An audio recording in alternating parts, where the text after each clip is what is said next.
Welcome back. This is officially episode 1. I'm Alex. I'm Caitlin. Today, we are going to be asking thought-provoking questions and talking about it.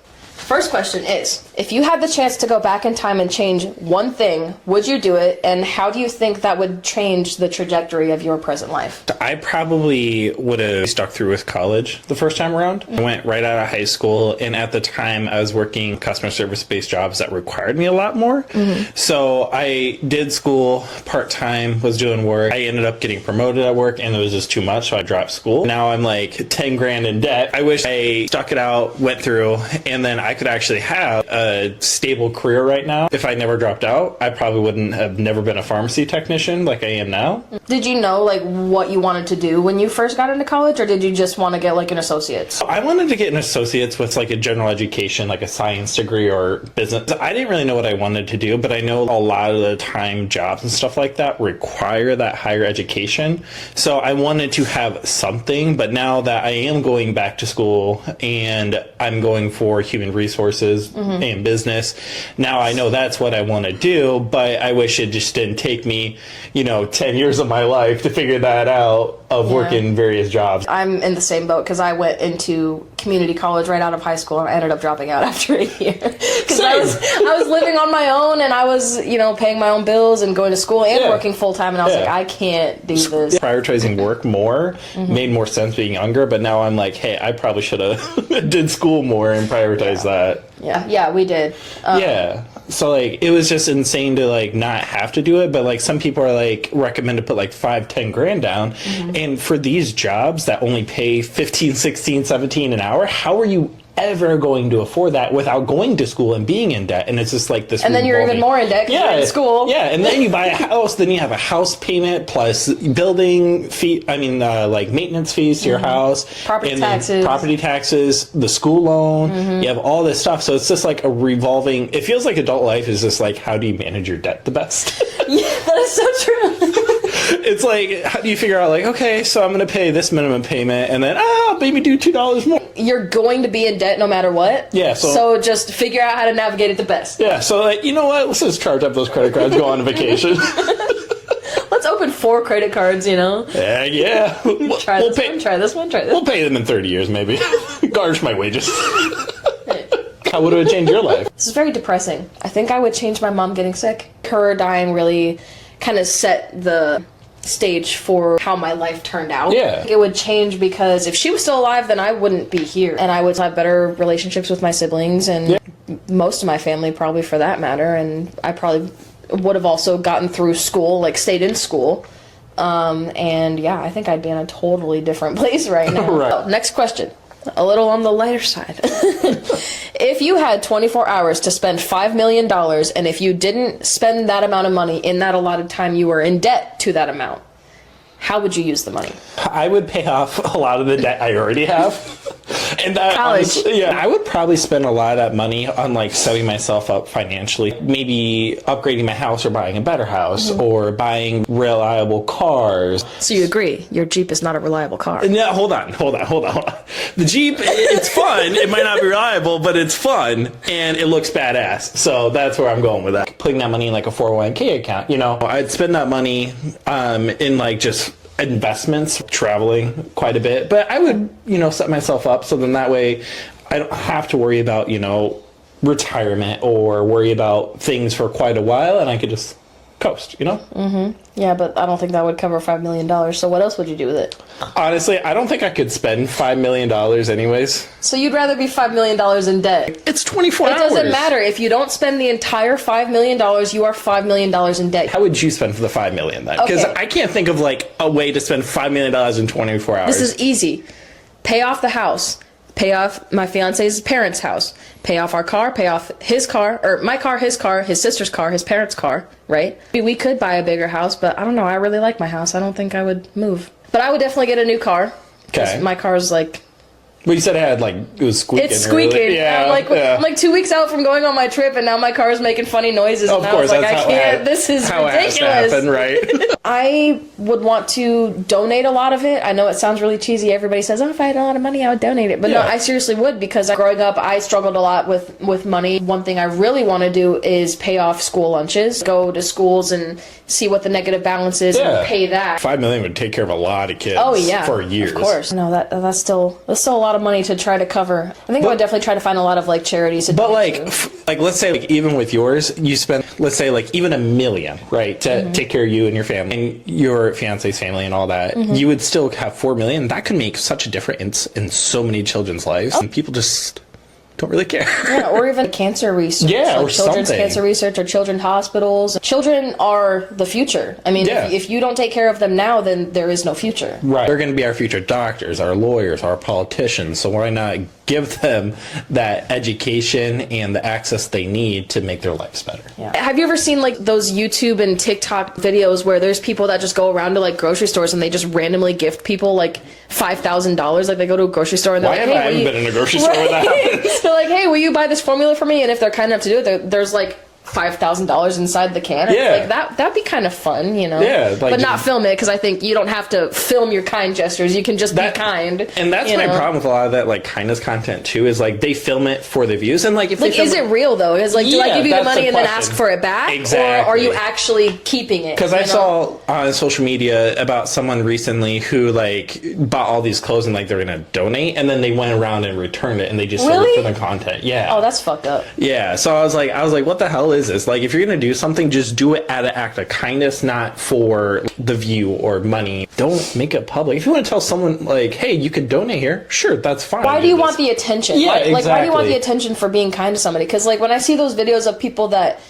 like they go up to a homeless person and they're like, "Oh, here's your meal," right, with the camera like right in their face, and it's like, what is wrong with you? Like if that was me and somebody was shoving a camera in my face doing something nice for me, I would tell them to fuck off. Yeah, like you don't want to help me, you want the attention for helping exactly. me, like there's something they're getting out of it instead of just doing it out of the kindness of their heart, whatever, or however you want. That's just really gross to me. I feel like even if they are like genuinely helping them, the fact that you feel the need to record it is just weird to me. There's one guy on TikTok, he was popular for a while, I don't see him anymore, but he would make like pasta for a bunch of like is he the guy that had like a lot of eggs, like the big flour? That guy is amazing. He donates all that food to a bunch of different shelters, and he doesn't necessarily, if I'm remembering right, he doesn't necessarily show like him doing it. He's just like, "Hey, this is the process." But that's different, because he's doing more behind the scenes stuff. Like, here, I'm doing this, and this he's is how like, you can donate food. It's like a challenge. Like he was like, "Oh, here's this many eggs, this many eggs." Yeah. I see people that they use like food for content, where they'll make like giant sundaes or giant like, and then it just goes to waste. And then it just goes to waste. Yeah, I've actually seen that people make mukbang videos and they like cut out the part that they're actually eating to make it look like they eat it a bunch, but it just goes down into like a tub or something. I can't stand those mukbang videos. It's not necessarily like anything against anyone who does it. It's just the fact I just can't stand the sound. Me neither. You know? But that's what I mean. A lot of those food or drink videos, all that stuff goes to waste. But that guy, I know, he's like, "Oh, like here's what I'm doing with it, so that the audience knows it's not going to waste. It's going to help people, but I'm not going to be the kind of person to shove a camera in your face so I get the attention for helping." He's just showing the behind the scenes and the challenge, and like gonna donate it all to the next and that's person. the kind of content I can respect, where you have a goal, but you're not like doing it for attention. You're doing it for awareness. Because there's a very big difference, and it's very obvious who's when it's doing what. Yeah. So, that's how I feel. All right. The next question: if you could ask a higher power any question and receive a direct answer, what would it be?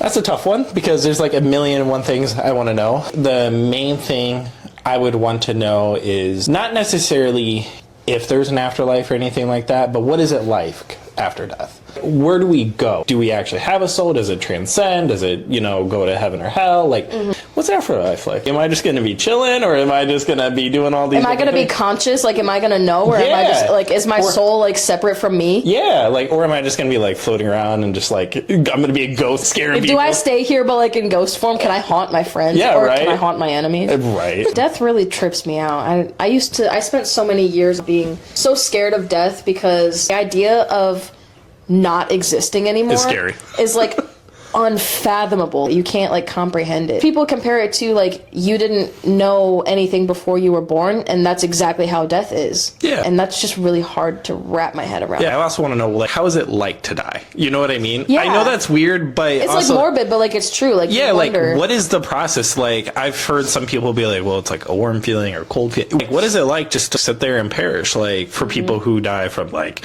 stabbing, shootings, hunger, old age even, or heart attacks, like, is it just like Like, is it fast? Is it slow? Is Like, it, am I still conscious for a while? the 7 minutes theory? Have you heard of that? No. Where when you die, that your you like yeah, your for life 7 minutes, your replays. whole life replaced through your memories. Like, Yeah. I wonder if that's a thing, or if Or is that that's the life we're living right now? some people, like, I see they make videos like, oh, imagine you wake up as a 7-year-old and your whole life was just a dream.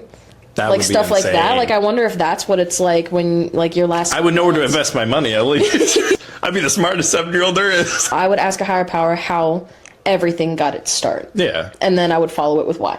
Right. I know I only get one question, but I'm giving myself two. There's also this thing called quantum immortality. Have you heard of that? No. So basically, it's the theory where if you die in one timeline, you survive in the next. So what you're saying is I can go jump off a bridge right No, I'm now not and we'll saying. try it. And then we'll just connect in the afterlife, see what happens. There's just Like, hey, did it actually work? No. Sorry, it wasn't real. the next episode will be Alex's alternate timeline. Like, there's a lot of people that say that they experienced something that was so life-altering that they feel like they shouldn't have survived. Like, there's people who have been in fatal car accidents that somehow survived, Yeah. and they feel like they jumped timelines. You like black out a certain point of your life, Yeah. and you have no memory, so that's the reason why they think they jump timelines. When I was a little kid, I had a near-death experience. And it was wintertime, and I was playing outside with my siblings and my neighborhood friends, and we were building an igloo in the ditch next to our house. Okay. And I went inside, and it collapsed on me. Like, people don't realize that can be heavy as hell. Yeah, and I like couldn't breathe. Like, I remember I couldn't breathe. I was really struggling, and they were like digging me out, like panicking. And I like the last thing I remember is like sticking my face out and taking a really deep breath. And then after that, it was completely blacked out. I don't remember anything, and I don't have like any memories of my childhood from that point on until like, I don't know, junior high. Sure. So I'm like, I wonder if I experienced quantum immortality. Our last question is, would you rather know when you're going to die or how you're going to die? I would probably want to know when I will die. So then I can, do everything I want before then and live my life to the fullest. And then when it happens, it happens. Yeah. Because I feel like if you are more like, how will you die? Like, for example, cruise, right? Don't say that shit. Why would you put that bad juju on us right now on camera? Because it's the only thing I can think of, because I'm only thinking of cruises right now. You are gonna jinx us so hard. You better like knock on wood or something right now. I feel like I would spend my life being scared, the whole time, instead of like, actively living my life. And if I know when I'm going to die, then okay, I'm going to go do everything I want to do. And then when I die, bye. It just happens. Yeah. I always worry about how I'm gonna die. You don't know anyone's intentions ever. Right. And so, like, I always worry that, like, something awful is going to happen to me. And I try not to think about it because I don't want to, like, manifest it accidentally, And so I think if I knew how I was going to die, I would, like you said, I would spend the rest of my life just panicking and being super anxious and, like, knowing that it's coming and just having that existential dread, and just having to deal with it. So I think it would be nice to know also that I'd rather know when instead of how, because then, like you said, at least you can spend that time living your life and experiencing things, and like you have essentially a deadline to meet. Yeah, like a deadline to dead. Like, my expiration date is approaching. You can't control how you're gonna die, because when you die, you die, right? It's like pre-planned. It's like written in your life contract. Here's how you're born, here's who you're born to, here's your life, and here's how you're gonna die, here's when. The only two things certain in life is death and taxes. I don't like to think about death. I mean, like, it makes me super anxious. I just turned 27, right? Yeah. And my mom, she died when she was 30. I'm actually the age that she was when she got sick. I'm like halfway dreading turning 30 and halfway like really excited to turn 30, because turning 30 is a huge milestone in a person's life. Yeah. But like for me specifically, it's really scary to think about. Peace out, yappers.